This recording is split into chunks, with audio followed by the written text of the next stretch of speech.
Internet Transactions Act/e-commerce law. Tax ba to? Oo, yung mga internet transactions, yung mga everything from online games. Ayaw ko yan. Ayaw ko yan. Kasi Wag na ho natin pakialman ang pwedeng maayos. Isang sistema lamang ang pwedeng maayos sa atin. Ikaw gusto mo? Di ako sa 2 stars lang kasi gusto ko makita kung bakit kailangan. revenue. In the mix, di ba? Kasi package naman yung tax reform. So kung kailangan talaga siya. Kasi si taxman, parang pag hindi naman kailangan ng government intervention, nandun parati si taxman. Parang yung kunyari, biro mo, o-order ka lang online, gusto ni taxman, nandun siya. Napakahirap noon kasi yung pag nakikita mo sa marketplace, kuminsan trust eh. Trust at saka yung barter. There's this good, you want to get this. So, maraming ganung mga bagay na kailangan pag-aralan, wag basta-basta. Okay, number 7 is government financial institutions unified initiatives to discuss. Basically, ano to? In short, ayuda sa MSMEs, diba? Oo, nagbibigay ng tulong. Yes, tayo dyan. Yes, tayo dyan. Okay. At sana ni itong David. gawing priority. Ayaw mo rin, being consistent lang ho si Dr. Consistent David. lang. Ayuda na naman no? kasi. Pero paano kung technology transfer, mga ganon? Things na capacity building. Tsaka unified initiative naman, hindi naman sinabing financial. Okay. Adi, Baka gawin natin to. Kung Or di ganito lang, how could we, paano siya magiging possible or at least acceptable sa'yo, David? As our resident economic conservative. if it was designed in such a way that there would be repayment at the end of the day to make it sustainable, in the sense that the firms that benefit from it, once they get ahead, once they establish themselves, they can pay it forward. Baka yun yung Pay it forward. they can pay it forward na ngayon nahirapan ako, kailangan kong mag-draw down, I need to draw down from this unified fund or whatever it is. Di pwede ko ngayon sabihin na pag nakabangon na ako, kumikita na ako, I can repay it, so that other firms down the road can benefit from the same kind of system and to make the system sustainable. Maganda yun. Agree ako doon. Bago tayo pumunta sa number 8 sa list, meron tayong comment or question mula sa Facebook natin from Jeriel Paul Aika Abayon. Ang tanong niya ay, may script ba si BBM kanina o kabisado niya? Parang kabisado kasi. Ito na naman yung makabagbag damdaming debate kung merong teleprompter o hindi. Di ba kanina nung nag-umpisa tayo, sinabi ko may teleprompter? May teleprompter naman si PBBM. Yun yung nakita nyo. Kung yung shot niya na sa likod niya, yun yung nakikita ng dalawa dyan. Pero, hindi natin sinasabi na hindi niya kabisado yung speech. Kabisado niya din yung speech niya. Kahit may teleprompter ka, you won't deliver it that well unless talagang alam mo yung speech. Sabi din ng ES niya na si PBBM ang mismo nagsusulat ng speech niya, no? So, kabisado naman niya. Pero, yun nga, meron siyang teleprompter para lang to guide him lang habang nagsispeech siya. Thank you sa question nyo. At kung may mga tanong pa kayo, mag-message lang kayo, mag-comment lang kayo sa aming live stream. So, moving on to number 8, priority legislative measures ni PBBM, Medical Reserve Corps. So, yun naman, okay to. David, bakit 2 stars yung sa'yo? Okay lang. Sabi mo, okay. Kala ko bastos na naman. Okay, number 9, National Disease Prevention Management Authority. Wala pa ba tayong ganyan? Ma'am, kasi prevention to, ma'am eh. Most of the government health services are oriented towards treating diseases. Kasi mas gusto ko yung Virology Institute kaysa dyan sa disease prevention. Pero sige, for health, one of the lessons we learned in the pandemic is really to be prepared before the crisis happens. So, ba't ka naman 2? Ako 2. Gastos. Gastos na naman, ma'am. Bagong ano na naman, ma'am. And I think hindi ko alam kung kailangan eh. We have to start looking at individual responsibility. So sabi niyo nga, ma'am, sa pandemic, I think that people have also learned important lessons on their own na they have to take better care of their health. And I think that the first stakeholder is the person itself. So I don't think that we should need the government to tell us to take care of our health. It starts with us. Ay, ako magpapalit rin ako. Tama yung sinabi ni David, no? Ako mas gusto ko na nasa local yan. Yung community involved. Kasi nakita natin sa pandemya, talagang community ang mahalaga. Hindi nga ho frontline dapat ang mga medical personnel, dapat ang barangay. Kaso, malaking problema ho ang barangay natin, tsaka na lang natin pag-usapan sa susunod. Tapos may barangay elections. Tama, piliin nyo yung tama, ha? Kung matutuloy, ha? To be determined. Pag-usapan din yun. Sige, number 10. Ito yung gusto ni Ma'am Malu. The creation of the Virology Institute of the Philippines.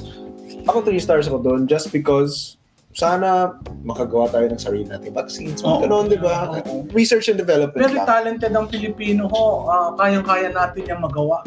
I mean, kahit nga yung mga ano nga yung mga dahon-dahon ng mga gamot. Malunggay ba? Malunggay. Hindi lang malunggay. Moringa ba? Basta yung involved sa pandemya. Meron silang pinandyan Hindi ko na basta one of those. So marami na ho tayong discovery. Kailangan lang talaga magkaroon ng scientific way of doing things. Bakit ka naman 2? Akala ko nga 1. Bakit 2, David? Ganun lang.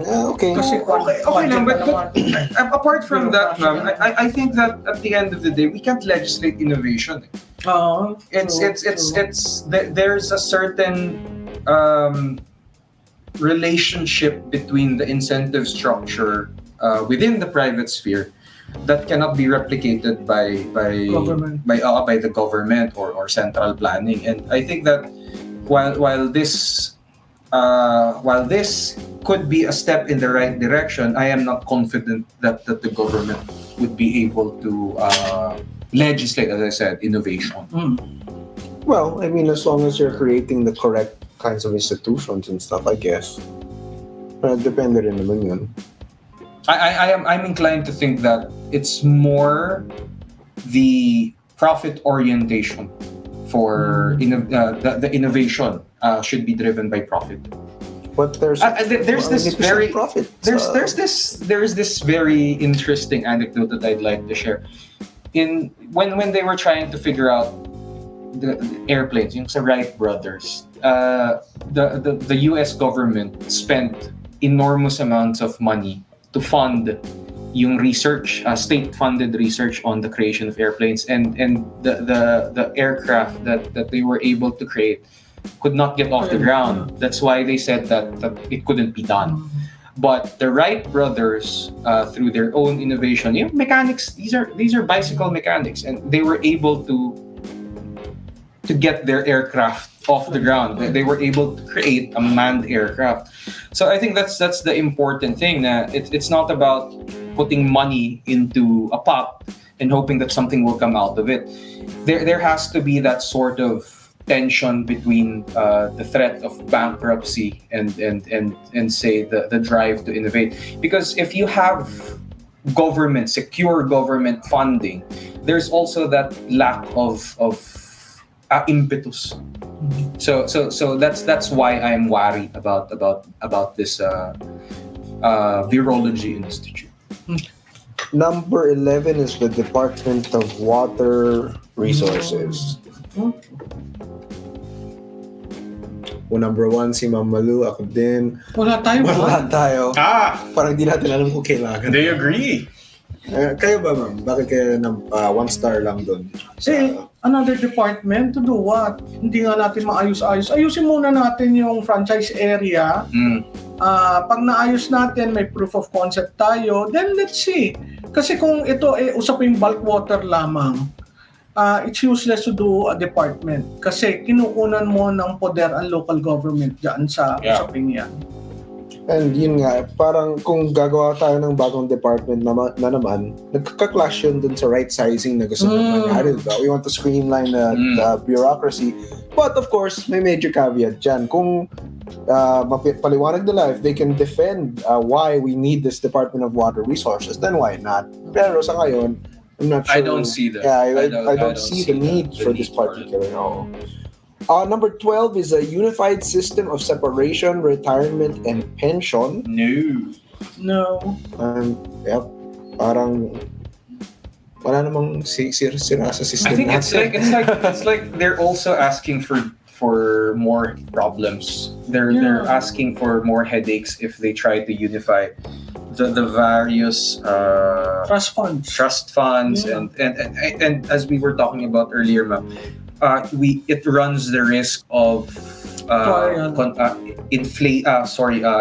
having the underperforming funds infect The performing, the better performing funds. So with that kind of contagion, you're asking for trouble down the road, I would think. And I go back to our experience on the portability law between GSIS and SSS.